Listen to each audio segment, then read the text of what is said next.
Սիրելի հայրենակիցներ, քննչական կոմիտեի ղեկավարի հետ հարցուպատասխանից ես եկա այն եզրահանգման, որ քննչական կոմիտեում գործերը կարվում են բացառապես քաղաքական նպատակահարմարությունից ելնելով։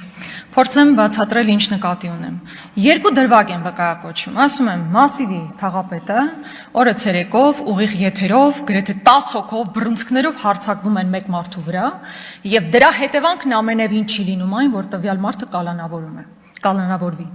Երկրորդ դրվագն այն մասին է, որ Հայաստանի Հանրապետության քաղաքացի Սամվել Վարդանյանը ավտոբուսում տեսնելով ԿՊԱ-ական պատգամավորի վիրավորանք է հնչեցնում։ Դրա հետևանքը լինում է այն, որ քաղաքացի Սամվել Վարդանյանը տեղում ձերբակալվում է, կալանավորվում է, կալանքի վայրում անցեկացնում կալանք, այնուհետև տնային կալանք, վարչական վերահսկողություն եւ այլն։ Հիմա պարոն Պողոսյանն ինձ ասում է, գիտեք, իրավական ֆորմալության տեսանկյունից, այո, Մասիվի թաղապետի իրականացրած գործողությունը ծեծ է, հետևաբար դա չի ենթադրում, որ պետք է լինի ձերբակալում եւ կալանավորում։ Իսկ պարոն Պողոսյան, ինչու դա չի որակվել խուլիգանություն, այլ Սամվել Վարդանյանի վիրավորանքը որակվում է որպես խուլիգանություն։ Այսինքն 10 հոգով բռունցքներով մեկի վրա հարձակվելը ծեծ է, խուլիգանություն չէ, բայց մարդու վիրավորական հնչեցրած նախադասությունը խուլիգանություն է եւ հետեւաբար կալանքի պետք է տանել մարդուն։ Այս մարդը ֆորմալ, իրավական ֆորմալության տեսանկյունից այո, ասում է Մասիվի թաղապետին, այս հոդվածը չի ենթադրում, ես էլ ձեզ հարց եմ տալիս, այդ դեպքում ինչու խուլիգանության հոդված չի ներկայացվել Մասիվի թաղապետի նկատմամբ։ Ու ես ամենևին չեմ ուզում ասել, որ այս մարդը պետք է կալանավորվի, նա պետք է կալանավորվի։ Ես երկու տարբեր դեպքեր եմ բերում եւ ձեզ ասում եմ, այստեղ տրամաբանություն ցույց տվեք։ Ավելին, պարոն Պողոսյան, ձեր տրամաբանությամբ կարելի է եզրակացնել, որ եթե Սամվել Վարդանյանը ավտոբուսում ոչ թե վիրավոր էր, այլ ծեծեր ԿՊԱ-ական պատգամավորին, նրան չեք կալանավորի, կասեք սովորական ծեծ է, խուլիգանություն չի։ Այսինքն Սամվել Վարդանյանի մեղքը այն էր, որ ինքը 10 հոգի մարդ էլ հետը չուներ, որ հարձակվեր ԿՊԱ-ական պատգամավորի վրա։ Լավ տրամաբանությունը ո՞րն է, լավ մեսիջը մեր ժողովրդին ո՞րն է, որ ժողովուրդ, եթե դուք վիրավոր եք, տեղում կալանավորել եք, բայց եթե 10 հոգով հարձակվեք մեկի վրա բռունցքներով, այդ դեպքում դուք չեք կալանավորի, որովհետև դա սովորական ծեծ է։ Ավելին, օրենսդրությամբ ծեծը, ֆիզիկական ներգործությունը կարելի է բնութագրել, որ սովորական ապտակով, մեկ հարվածով, բայց միթե դուք այդ տեսանյութում տեսնում եք սովորական հարված, 10 հոգով մեկի վրա հարձակվել, այնուհետև էլ Մասիվի թաղապետն ասում է, որ դա եղել է հաշվեհարդար, որ ինքը գիտակցել է ինչ է անում ու լավ է արել, որ անում է։ Ես ուզում եմ դուք շատ մանրամասն նկարագրեք, թե ինչու պետք է մի դեպքում համարվի սովորական ծեծ եւ ոչ խուլիգանություն, երբ որ ակնհայտ եղել է հարձակում 10 հոգով բռունցքներով մեկի վրա, եւ մյուս դեպքում սովորական վիրավորական խոսքը որակվի որպես խուլիգանություն, որին կարող է հետեւել նաեւ եւ հետեւել է կալանավորումը։ Երկրորդ հարցս, որ ես ձեզ հնչեցրեցի եւ որը մնաց անպատասխան, Անիֆին էր վերաբերում։ Պարոն Պողոսյան, դուք այդպես էլ չասացիք, արդյոք հարձակվել է Նիկոլ Փաշինյանը հաշվի առնելով, որ Անիվ հիմնադրամը ստեղծվել էր կառավարության ներքո, այդ կառավարության ներքո գործող հիմնադրամ էր եւ հետեւաբար ամբողջ պատասխանատվությունը պետք է կրի նախ եւ առաջ կառավարության ղեկավարը։ Տարական հարց եմ տալիս. արդյոք հարձակվել է Նիկոլ Փաշինյանը այս գործով։ Եվ հաջորդ հարցը. 3 տարի գործը քննության մեջ է։ Ինչու որևէ մարդ ներգրաված չի այս գործով որպես մեղադրյալ։ Ստեղ տրամաբանությունը ո՞րն է, խնդրում եմ, եկեք եւ ինձ բացատրեք։ Մեզ լսող մարդիկ էլ, որպեսզի իմանան, երբեմն ասվում է, չէ, դե լավ, իրավական process է, պետք է մարդկանց հարցաքննել, երկար է տևում, ժամանակ է տևում։ Ախր, պարոն Պողոսյան, օրինակ, Մեր քաղաքացին իրավունք ունի, չէ, հասկանալու։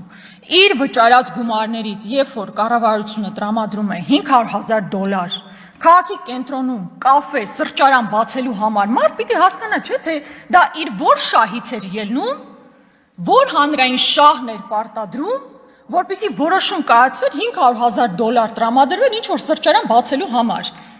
Ախր որոշում կայացնողները հստակ են, մարդը հստակ է, ով է ստորագրողը, որոշում կայացնողը ով է։ Միթե 3 տարվա ընթացքում հնարավոր չէր բացահայտել դա։ Հնարավոր էր ու դուք դա չեք արել։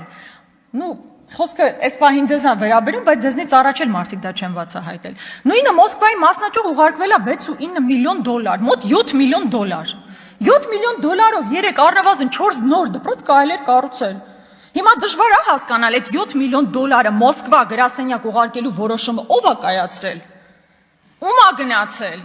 Ախր այդ մարդիկ բոլորին հայտնի մարդիկ են, կոնկրետ մարդիկ են անուն ազգանուններով, որոնք հենց հիմա ես էլ նույնիսկ կարող եմ ասել։ 3 տարվա մեջ ոչ մի ձև հնարավոր չէ նրանցից մեկին որպես մեղադրյալ ներգրավել ակնհայտ փողերի մսխման համար։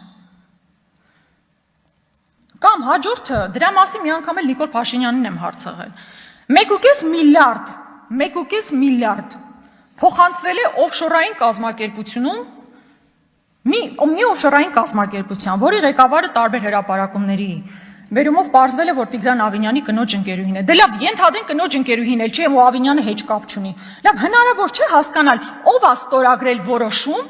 որով մեր հայրենակիցների վճարած հարկերից 1.5 միլիարդ դրամ փոխանցվում է օֆշորային ինչ-որ կազմակերպության։ Ու արդյունքը չկա, հասկանում եք, ուղղակի այսպես բան է արել, գումար ուղղակի փոխանցվել է այնտեղ ու որևէ հետևանք չի ունեցել, որևէ արդյունք չկա։ Այդ չեմ ասում, որ պարզում է գոյություն են մարդիկ, ովքեր ստացել են $250 միլիոն աշխատավարձ։ Պատկերացնում եք 250 միլիոն դրամ աշխատավարձ ստացող մարդը ունի կոնկրետ անուն, ազգանուն, ինչու ինքը գործում ներգրաված չէ որպես մեղադրյալ։ Այս ամեն ինչի պատասխանները դուք պետք է տաք, ուզեք չուզեք։ Եթե պետք լինի 100 անգամ եմ ասել, 1000-րդ անգամ եմ ասելու։ Սրանից խուսափել ուղղակի չի ստացվելու եւ դուք դրա համար պետք է պատասխան տաք։ Հաջորդը, սիրելի հայրենակիցներ, հավանաբար նկատած կլինեք ջրի շշերի, տարբեր գինիների, կոնյակների շշերի վրա նման դրոշմապիտակ կա, QR կոդեր։ Ժամանակին QR կոդերը տնտեսվարողները գնում էին պետությունից։ 2020 թվականի պատերազմից 3 օր անց Նիկոլ Փաշինյանի որոշմամբ ստեղծվում է մի հանձնաժողով, որը հետագայում պատերազմից բառացիորեն մի քանի հետո մենաշնորհով տրամադրում է այս QR կոդերի տրամադրումը տալիս է մի կազմակերպության, որն ուղղակի միլիարդների եկամուտ է ապահովում իր համար։ Այսինքն մեր տնտեսվարողները միլիարդներ են մուծում մի կազմակերպության, որն ունի մենաշնորհ, ու 5 տարի այդ մենաշնորհը ուղղակի գոյություն ունի։ Ընդ որում այդ կազմակերպության ղեկավարը մարդ է, ով ժամանակին ընդ որում այդ մրցույթը անցկացնելու մրցույթ չի, մենաշնորհով տրամադրելու ընթացքում եղել է պետական եկամուտների կոմիտեի ղեկավարի տեղակալ։ Այսինքն լինելով բարձրաստիճան պաշտոնյա, մենաշնորհը տվել է մի կազմակերպության եւ հետո գնացել ղեկավարել այդ կազմակերպությունը։ Կոռուպցիոն դեպք է ստեղ, որևէ ծրագիր չեք տեսնում։ Ընդ որում տնտեսվարողները 2 անգամ ստիպված են ավելի շատ վճարել այս QR կոդերի համար, քան վճարել են մինչև 2020 թվականը։ Իրականում մենք կոռուպցիայի մասին դեռ կխոսենք, ժամանակս քիչ մնաց։ Հա, իմիջիալոց սրա հետ կապված նոր քրեական գործ է կարծես թե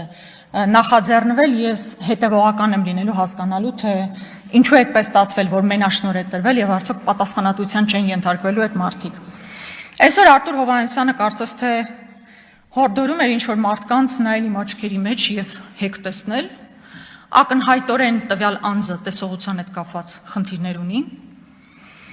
եւ նա օրինական ուժի մեջ մտած վճռով նույնիսկ զրպարտության համար դատապարտվել է, բայց պետք չի առաջին անգամ չի, որ տվյալ մարդը սուտ է խոսում, ինքը քրոնիկ ստախոս է եւ պարտադիր չէր, որ իմ դեպքով դա ապացուցվեր, բայց ուղղակի զուտ մեր հայրենակիցների համար ասեմ, ես հեկ չունեմ, չեմ ունեցել, եւ եթե տվյալ անձը կարող է գա տանել ու ցույց տալ այդ հեկը, ես սիրով կընդունեմ այդ հեկը, չգիտեմ, միգուցե մեկը որոշ ինձ նվիրատվություն անի, եթե այդ մարդը տեղը ցույց տա, համենայն դեպս չունեմ, Բայց որպեսզի անպատասխան չթողնեմ նման հերյուրանքները, ես տվյալ անձի հետ կհանդիպեմ արդեն դատարանում։